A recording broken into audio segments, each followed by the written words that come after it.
बार फिर आप सभी प्रेस बंधुओं का मैं यहाँ पे स्वागत करता हूँ।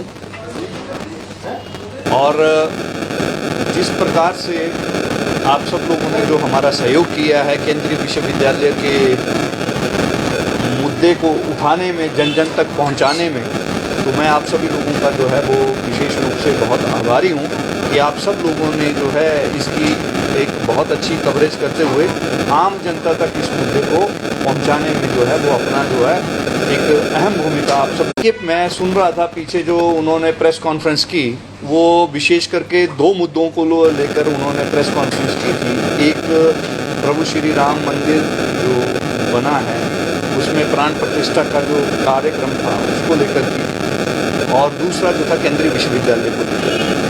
तो इन दोनों मुद्दों के ऊपर व्यक्तिगत रूप से जो मैं समझता हूं कि इसमें आप लोगों ने शायद उसको नोटिस किया कि नहीं किया, लेकिन लोग मैं टीवी चैनलों पर उनको देख नहीं पाया।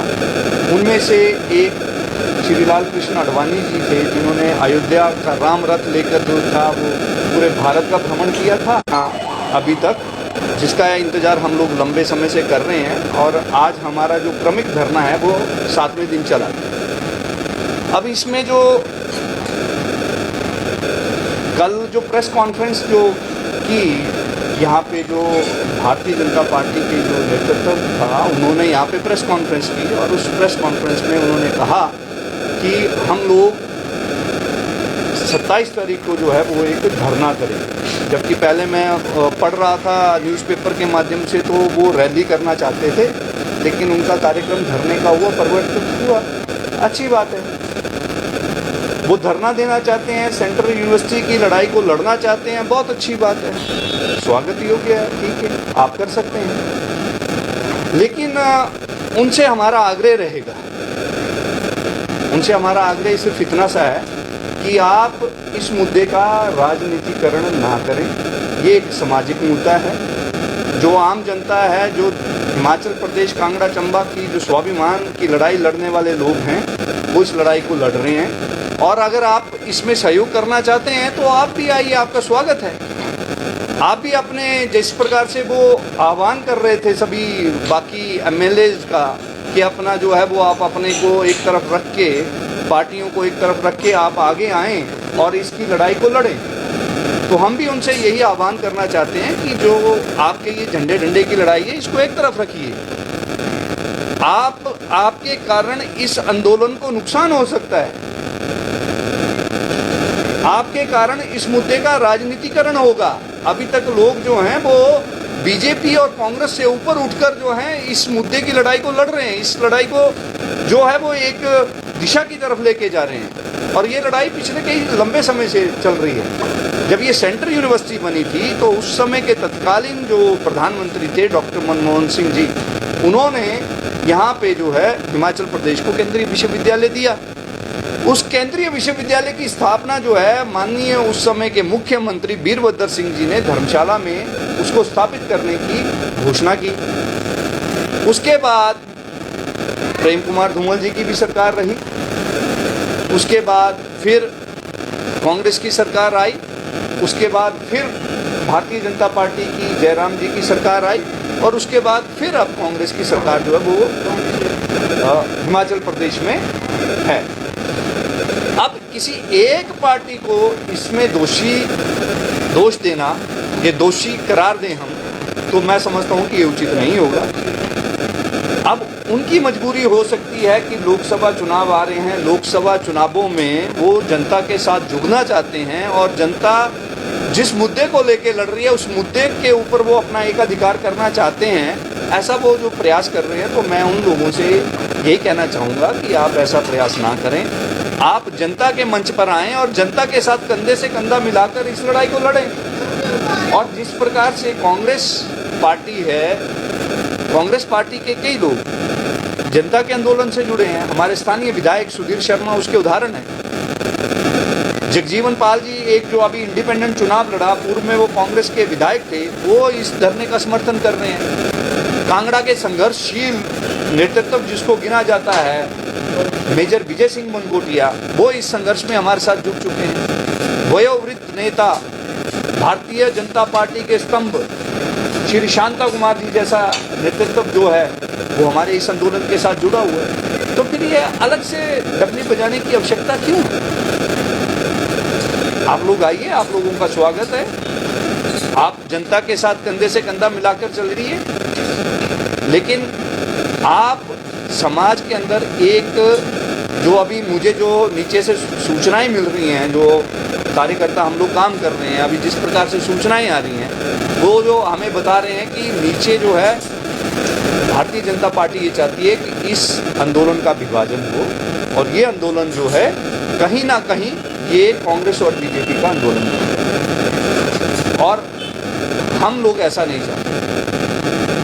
ठीक है, चुनावों के दृष्टि से आप लोग ऐसा करना चाहते हैं, आपको चुनावों में लाभ हो सकता है, आप ऐसा सोचते हैं, लेकिन हमारे लिए ये एक राजनीतिक मुद्दा नहीं है, हमारे लिए ये एक सामाजिक मुद्दा है। और सामाजिक मुद्दा इसलिए है क्योंकि एक स्कूल से बच्चा जब चलता है शिक्षा लेने के लिए, तो वो अंततः वो विश्वविद्यालयों में पहुंचता है, और विश्वविद्यालयों में पहुंचने के बाद वो वहाँ से एक डॉक्टर बनता है, इंजीनियर बनता है, प्रोफेसर बनता है, आईएएस बनता है, आईएफएस बनता है, नेता बनता है। तो ऐसे जो सभी प्रकार के जो छात्र हैं वो इस प्रकार से एक अपना एक एम लेके जो है वो काम करते हैं, और उन सब का भविष्य जो है वो विश्वविद्यालयों से ही बनता है। तो हम सिर्फ इतना कहना चाहते हैं कि ये जो एक सामाजिक मुद्दा है, क्योंकि अगर देश का भविष्य बनेगा तो वो जो है इन एजुकेशनल इंस्टीट्यूशन से ही बनेगा। समाज को दिशा मिलेगी तो इन एजुकेशनल इंस्टीट्यूशन से ही समाज को दिशा मिलने वाली है। तो हम सिर्फ इतना चाहते हैं कि इसका राजनीतिकरण ना करते हुए इसको सामाजिक मुद्दा रहने दिया जाए, और समाज के साथ कंधे से कंधा मिलाकर जो है ये जितनी भी राजनीतिक पार्टियां हैं ये जो हैं वो चलें और हमारा सहयोग करें। तो इसी आशा के साथ हम सिर्फ इतना कहना चाहते हैं। इस संदर्भ में अगर आपको कुछ और पूछना हो तो आप पूछ सकते हैं। तो सेंट्रल यूनिवर्सिटी की बात की जाए तो सांकेतिक तरफ जो घूमना है धर्मशाला में जारी है, लेकिन भारतीय जनता पार्टी के जो नेता हैं उन्होंने प्रेस वार्ता की, परंतु इस धरने में शामिल नहीं है। तो क्या लगता है कहीं ना कहीं इस धरने में शामिल ना होकर एक अलग से प्रेस वार्ता करना इस तरह का संकेत देती है? देखिए, मैं आपको वही तो बता रहा हूँ कि उद्देश्य है एक राजनीतिक मुद्दा बनाना, और लोकसभा चुनाव आ रहे हैं, उन चुनावों के लिए लाभ के लिए काम करना। अगर ये समाज की भावनाओं को समझते तो आज जिला कांगड़ा के अंदर भारतीय जनता पार्टी के 3-4 जो विधायक हैं, अगर इन्होंने जनता के साथ जुड़े होते तो वो 3-4 तक सीमित नहीं होते, आज वो कहीं ना कहीं सत्ता में होते। लेकिन जब ये सत्ता में बैठे थे तो उस समय इन्होंने जन भावनाओं का जो आदर इनको करना चाहिए था, इन्होंने जन भावनाओं का आदर नहीं किया।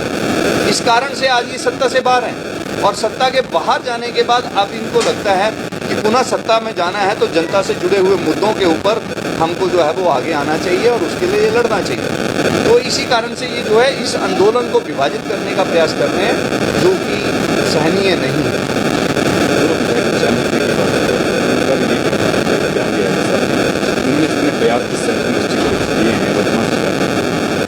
देखिए, प्रयास किसने क्या किया और प्रयास कैसा हुआ ये तो धर्मशाला की जनता जानती है, और धर्मशाला की जनता जो आंदोलन में जुड़ी रही है, जो यहाँ पे जिस आंदोलन के साथ लोग जुड़े हैं, उन लोगों के साथ विधायकों का या जो सरकारें रही हैं उनका व्यवहार कैसा रहा है वो सब लोग जानते हैं। तो इसके बारे में मैं समझता हूँ कि अभी ये उचित समय नहीं है चर्चा करने का। सही समय आएगा तो इसके ऊपर हम चर्चा भी करेंगे, और उनके सामने बैठ के इन बातों का जो है वो जवाब भी देंगे, और उनको बताएंगे भी कि सही मायने में हुआ क्या। देखिए, हमने तो सबसे की है बात, सुधीर शर्मा जी ने भी बोला है। अब आप बताइए कि हम क्या बोलें सुधीर शर्मा जो भाई आप कांग्रेस के विधायक हैं और बीजेपी आंदोलन कर रही है, उधर आके बैठ जाएं? तो ये तो संभव नहीं है ना। एक मर्यादा हर चीज़ की है, गरिमा हर चीज़ की है। जब इतने उच्च स्तर के नेताओं को जब हमने धरने पे बिठाना है तो उनकी गरिमा भी बनी रहनी चाहिए। तो ये जो छोटी सी हरकत कर रहे हैं सिर्फ इसके लिए कि यार कहीं ये आंदोलन जो है जनता आंदोलन कर रही है, और हम विपक्ष के नाते जहाँ पे विपक्ष को सहयोग करना चाहिए था वहाँ विपक्ष ने सहयोग नहीं किया। जिस प्रकार के प्रश्न पूछने चाहिए थे विपक्ष ने कभी भी उन प्रश्नों का जवाब नहीं दिया।